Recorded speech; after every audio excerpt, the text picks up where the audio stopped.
Hello everyone, good morning. কেমন আছো সবাই? আশা করছি অনেক ভালো আছো, সুস্থ আছো। চলো আজকের দিনে একটা ছোট্ট মিনি ভ্লগ তোমাদের সাথে শেয়ার করব। তার সাথে আমার কিছু মনের কথা তোমাদেরকে বলবো। আমার ভ্লগ মানে আমি আমার মনের কথা শেয়ার করব বা আমার সাথে ঘটে যাওয়া আমার ভালো খারাপ মুহূর্ত শেয়ার করব, এটাই স্বাভাবিক। তোমরা আমাকে চিনেছো কিভাবে সেটাও আমি জানি, আর তোমরা প্রত্যেকেই জানো। কিন্তু জানো তো, যখনই আমি আমার কোনো মনের কথা শেয়ার করি বা কষ্ট দুঃখ শেয়ার করি, কিছু মানুষ কেন জানি না নিতেই পারে না। তারা এমনভাবে খোঁচা মেরে কয়েকটা কথা বলে, সেই দুটো শব্দই যথেষ্ট একটা মানুষের চোখের জল বের করে দেওয়ার জন্য। কেন বলছি এই কথাগুলো? চলো তোমাদেরকে শুরু করি, বলি। কালকে একটা ছোট্ট মিনি ভ্লগ আমি শেয়ার করেছিলাম ইউটিউবে। তখন আমাকে একজন কমেন্ট করেছিল যে, তুমি তো দেখেই বিয়ে করেছো, তাহলে এখন এইগুলো কেন বলছো? মানে আমি দেখে বিয়ে করেছি বলে আমি আমার মনের কথাগুলো শেয়ার করতে পারবো না।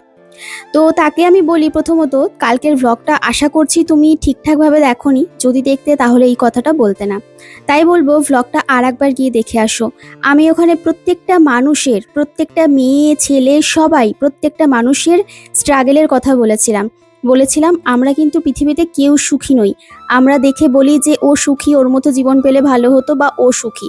কিন্তু না, যত বড় বড় মানুষ আছে, যত বড় লোক, যত টাকা পয়সাওয়ালা মানুষ আছে না কেন, সবার জীবনে কষ্ট আছে, দুঃখ আছে। ঠিক আমি এই কথাটাই বলেছিলাম। কেন জানি না তুমি আমার কথাটা হয়তো বুঝতেই পারোনি, যে কারণে তুমি এসে এমন একটা কমেন্ট করলে যে কমেন্টটা আমাকে অনেক কষ্ট দিয়েছে। হয়তো হ্যাঁ, আগের মতো কষ্ট পাই না, এখন এই ধরনের কমেন্ট হজমও হয়ে গেছে, আর এখন অনেকটা স্ট্রংও হয়ে গেছি। এরকম কথা আমাকে প্রচুর শুনতে হয়েছে। ও তো দেখেই বিয়ে করেছে, ও তো দেখে শুনে এসেছে। মানে আমি দেখে শুনে এসেছি বলে আমার বরের সাথে ঘুরতে যেতে ইচ্ছা করবে না?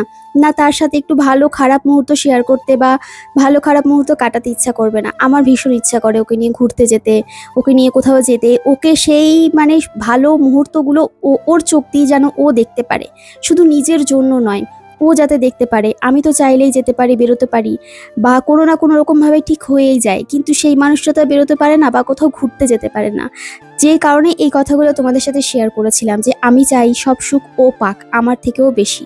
তো সেই জায়গাটা যদি তুমি বুঝতে পারতে না, তাহলে এই কথাগুলো বলতে পারতে না। আসলে ওই যে বলে, যে জায়গায় থাকে সে যদি সেই পরিস্থিতিতে না পড়ে, তাহলে কখনোই বুঝতে পারবে না। তাই আঘাত দেওয়ার আগে কাউকে 10 বার ভাববে, তারপরে বলবে যে কাকে আমি কথাটা বলছি আর কেন বলছি। আমাদের জীবনের কত কিছু, কষ্ট থেকে, কত রাগ থেকে, কত কিছু থেকে অনেক কথা বেরিয়ে আসে। যাই হোক, দেখো, কয়েকটা জিনিস দেখালাম তোমাদের ভিডিওতে, সেগুলো সব ফার্স্ট কমেন্টে আর কমিউনিটি পোস্টে পেয়ে যাবে। আর এই যে রাত্রেবেলা রান্না করেছিলাম সয়া চাপ, যেটা রেসিপি অলরেডি তোমরা পেয়ে গেছো। আর ব্লগটা কেমন লাগলো জানিও।